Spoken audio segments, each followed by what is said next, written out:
10ನೇ ಅಮಾವಾಸ್ಯೆ ನಮ್ಮ ಚನ್ನಗಿರಿ ಗ್ರಾಮಸ್ಥರು ಭಕ್ತಾದಿಗಳ ಒಂದು ಸಹಕಾರದೊಂದಿಗೆ 10ನೇ ಅಮಾವಾಸ್ಯೆ ಪ್ರಾರಂಭ ಮಾಡಿ ಈ ಅಮಾವಾಸ್ಯೆಯಲ್ಲಿ ಅನ್ನ ಸಂತರ್ಪಣೆಯನ್ನು ನಮ್ಮ ಗ್ರಾಮದವರೇ ವಹಿಸ್ಕೊಂಡು ಕೊಡುವಂಥ ಭಕ್ತಾದಿಗಳಿಂದ ನಾವು ಮಾಡ್ತಾಯಿದ್ದೀವಿ. ಇದನ್ನು ಟ್ರಸ್ಟ್ನವರು ಮಾದೇಶ್ವರ ಸ್ವಾಮಿ ದೇವಸ್ಥಾನದ ಒಂದು ಟ್ರಸ್ಟ್ನವರು ಒಂದು 50-60 ವರ್ಷದಿಂದ ನಡೆಸ್ಕೊಂಡು ಬರ್ತಾಯಿದ್ರು. ಈಗೇನ ಅವನು ಬಂಡೀಪುರದ ಅರಣ್ಯ ವ್ಯಾಪ್ತಿ ನ್ಯಾಷನಲ್ ಪಾರ್ಕ್ ಆಗಿರೋದ್ರಿಂದ ಇಲ್ಲಿಗೆ ನಿರ್ಬಂಧ ಇರೋದ್ರಿಂದ ಅರಣ್ಯ ಇಲಾಖೆ ನಿರ್ಬಂಧ ಆಗಿರೋದ್ರಿಂದ ನಾವೇನು ಮಾಡ್ತಾಯಿದ್ದೀವಿ, ನಾವೊಂದು 2 ವರ್ಷ ಕಾಲ ನೋಡಿದ್ವು. ನಮ್ಮ ಗ್ರಾಮಸ್ಥರು ಮತ್ತು ಎಲ್ಲ ನೋಡಿದ್ವು ಏನೋ ಟ್ರಸ್ಟ್ನವ್ರು ಮಾಡ್ತಾರೆ ಮತ್ತು ಮುಜರಾ ಇಲಾಖೆಯವ್ರು ಮಾಡ್ತಾರೆ ಅಂತ ವೆಯ್ಟ್ ಮಾಡಿ ನೋಡೋರಿಗೆ ಅವರು ಯಾವುದೇ ವ್ಯವಸ್ಥೆಯನ್ನು ಮಾಡಿಕೊಡೋಕ್ಕಾಗಲ್ಲ.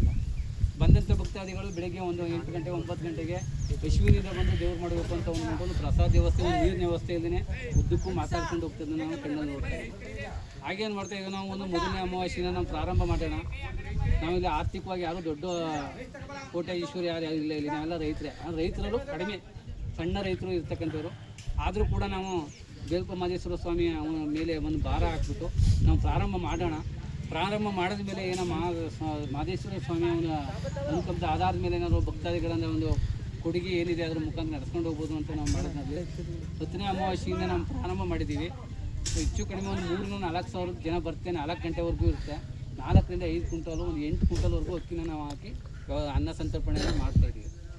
ಅದನ್ನು ನಾವು ಈಗ ಮೊದಲನೇ ಅಮಾವಾಸ್ಯೆ ಮಾತ್ರ ನಮ್ಮ ಗ್ರಾಮಸ್ಥರು ನಾವು ಮತ್ತು ಒಂದು ಏನೋ ಒಂದು ಹುಡುಗರು ಒಂದು 20 ಹುಡುಗರು ಸಂಘ ಸಂಸ್ಥೆ ಮಾಡ್ಕೊಂಡ್ರೆ ಅವರು ನಡೆಸ್ತಾರೆ ಅಷ್ಟೇ.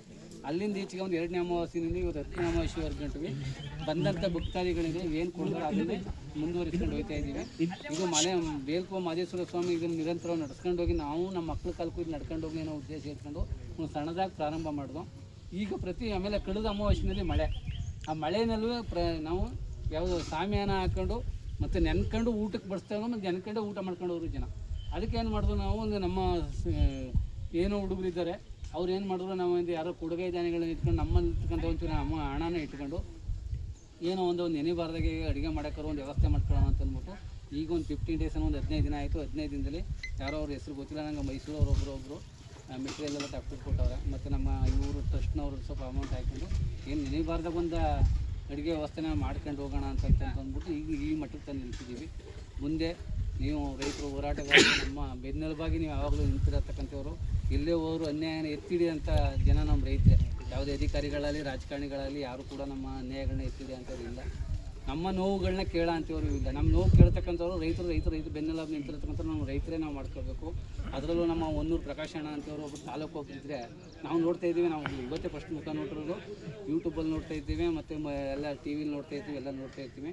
ಅವ್ರು ಏನು ಅಧಿಕಾರಿಗಳನ್ನ ಯಾವ ರೀತಿ ಬೆದರಿಸಿ ತಮ್ಮ ಕಾನೂನು ವ್ಯಾಪ್ತಿಯಲ್ಲಿ ಅಂದರೆ ಉದಾಸೀನ ಮನೋಭಾವದಲ್ಲ ಇಲ್ಲ, ಅವ್ರನ್ನ ಯಾವುದೇ ರೀತಿಯಲ್ಲಿ ಪ್ರಚೋದನೆ ಮಾಡಿ ಮಾತಾಡ್ತಾ ಇಲ್ಲ. ಕಾನೂನಾತ್ಮಕವಾಗಿ ಏನಾಗಬೇಕು ರೈತರಿಗೆ ಮತ್ತು ಕಾನೂನಾತ್ಮಕ ಬಡಬಗ್ರಿಗೆ ಏನಾಗಬೇಕು ಅನ್ನೋದ್ರ ಬಗ್ಗೆ ನ್ಯಾಯನ ಎತ್ತಿಡಿದ್ರಲ್ಲಿ ಅವರು ಕೂಡ ಒಬ್ಬರು ದೊಡ್ಡ ರೈತರು ಅಂತ ನಾವು ಭಾವಿಸ್ತಾ ಪ್ರತಿಯೊಂದು ತಾಲೂಕಿನಲ್ಲಿ ಇಂಥ ರೈತರು ಇರಬೇಕು ಅಂತ ಹೇಳ್ತಾ ಇದು ಶ್ರೀ ಬೇಲ್ಕೋ ಮಾದೇಶ್ವರ ಸ್ವಾಮಿ ದೇವಸ್ಥಾನ ಇಲ್ಲಿ ನಡೀತಾ ಇದೆ. ಇಲ್ಲೊಂದು ಅನ್ನ ಸಂತರ್ಪಣೆ ನಡೆಸ್ತಿದೆ. ಇಲ್ಲಿ ನಾವು ರಾತ್ರಿನೇ ಹೋಗಿ ಈ ಒಂದು ಕಾರ್ಯಕ್ರಮದಲ್ಲಿ ನಾವು ಭಾಗಿಯಾಗಬೇಕು ಅಂತ ಭಾಗವಹಿಸಿದ್ದಾರೆ.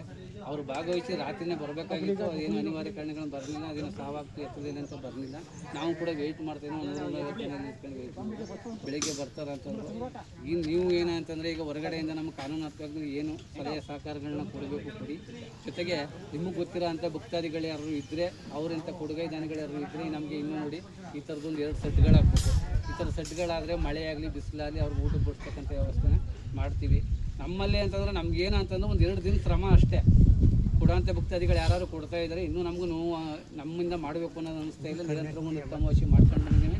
ಮುಂದಿನ ದಿನಗಳನ್ನು ಮಾಡೋಕ್ಕೂ ತಮ್ಮೆಲ್ಲರ ಸಹಕಾರ ನಾವು ಬೇಕು ಅಂತ ಹೊನ್ನೂರು ಪ್ರಕಾಶನ ಮತ್ತು ಇಲ್ಲಿ ಯಾರು ಬಂದಿದ್ದಾರೆ ಎಲ್ಲರೂ ರೈತ ಬಂಧುಗಳಿಗೂ ಮತ್ತು ಭಕ್ತಾದಿಗಳಿಗೂ ನಮ್ಮ ಗ್ರಾಮಸ್ಥರಿಗೂ ಹೃದಯಪೂರ್ವಕದ ಸ್ವಾಗತವನ್ನು ಬಯಸ್ತೇವೆ.